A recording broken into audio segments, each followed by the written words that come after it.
want to be too cocky and arrogant. I feel like I'm on the verge of being cocky and arrogant about this game, and we know anything can happen in this Texas OU game. It is a true rivalry matchup and neutral location, the unique atmosphere, all those things.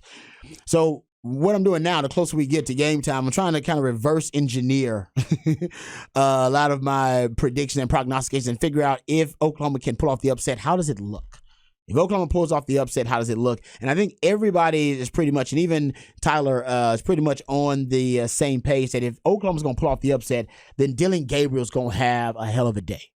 Dillon Gabriel's going to have the game of his lifetime, the game of his career potentially against Texas. That's how they pull off the upset. Now, is this possible against the Texas defense, which has been playing at a really high level, playing at a level that may have them on the path to being a great defense and maybe even an elite defense? Depends on what they do in this game. Right, because this is the first real quarterback test they've had. They've had the fortune of playing 3 backup quarterbacks in a row. I don't know if that's ever even happened in college football history to play 3 backup quarterbacks in a row, but don't look a gift horse in the mouth. And the Longhorns have had that, that luxury. But this is the true test for them because Dillon Gabriel not only is a more than competent quarterback, he's actually one of the better quarterbacks in college football, and he is very intimately knowledgeable and familiar with this system. So even though he hasn't played in this environment, nobody knows their system in college football probably better than Dillon Gabriel knows this one. It's the only one he knows. Yeah, right. It's the only one he knows. The only one he ever had to learn. Yeah, and like I said, he can teach it himself. He actually can coach it. He's got a PhD in this veer and shoot system. So that's something we know. And if he is going to have a hell of a day, it's going to start probably with the deep ball. And even heard Tyler McComas bring it up. He's like, oh, man, deep ball, they're great at the deep ball, and they got a lot of weapons to throw the deep ball. Whether you're talking about Farouk, the wide receiver for Oklahoma, who's got, he really's got some speed on him. And all of their receivers, you can look, they average 19 yards per reception for Farouk. Andrell Anthony is at 17 yards per reception. Nick Anderson, the kid he was talking about out of Katy, who he thinks is going to be an NFL first or second round pick one day. He's at 27 yards per reception. So they're talking a deep downfield. The only guy that really has, you look at yards per reception, who has a more moderate kind of numbers when it comes to that, it would be Drake Stoops operating in the short to intermediate game. He's less than 10 yards per reception at 8.1. So they want to throw it deep downfield. And Dillon Gabriel, we told you earlier, this week completes nearly 60% of his deep balls, passes 20 yards or more down the field. And Texas isn't bad at defending the deep ball. They just aren't good at defending it either. So if they aren't good at defending it, then maybe that's something as a strength of Oklahoma they can exploit. So if that deep ball's working, and I think they'll throw it early. I think you got to throw it early. I think they'll throw it early and throw it often, and they'll throw it at Ryan Watts. And if Ryan Watts ain't there, even better, they'll throw it at the freshman or the backup rotational cornerback that's in there. Terrence Brooks is playing at a really high level right now, extremely high level. Corner, yep. Yeah, he's playing at a really high level. But we do know that Ryan Watts is day-to-day, so he's dealing with an injury, so test out that injury. And whatever it is right now, we don't know exactly, but they haven't been They haven't been that upfront and forthcoming about the injury. So something tells me they're trying to be a little clandestine about it. They don't want people to know much about the injury. And we haven't heard. He's day-to-day, so we don't know if he's going to start or not. Either way, I think Oklahoma goes at him early with the deep ball. And if his backup's in there, that might be Malik Muhammad or Gavin Holmes. I think they go after that player with the deep ball. And I'll actually tell you this. I think Malik Muhammad would hold up better against the deep ball. He's got better makeup speed. He is better at the line of scrimmage in terms of technique.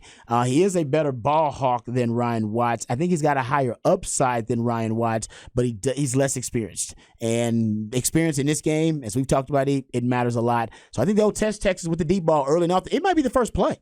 Yeah. Why not? Why wouldn't you? Yeah. Hey, I have this question for you behind the burnt orange curtain. There's one guy on this Texas defense. And one of the things I like about the Texas defensive matchup here is they have high IQ players on defense. Yes, right? they do. Jalen Ford, Ja'Day Barron. Yep. I mean, these are Byron Murphy. These are really smart players. Agreed. And one of their smarter players is Jaylen Catalon. And Jaylen Catalon was at Arkansas with Kendall Briles. When he was calling, of course, Texas beat Alabama with Arkansas with this offense a couple years ago up in Fayetteville. How much can Jaylen Catalon provide as far as intel on Kendall Briles' tendency. Obviously, you can watch it all on film, but you got to think Jaylen Catalon has a little bit of knowledge of what he's going to see or what he's seen before, whether it was in practice at Arkansas or just being around that program as long as he was. That's a great point, E. I actually hadn't even thought about that, and you're right. And I wonder if Catalon can kind of spread some of those insider notes with the secondary there about exactly what the principles are of that veer and shoot, what they're trying to accomplish. And I said it earlier. I would like Jaylen Catalon to play more snaps in this Oklahoma game than he's played in any game so far this year.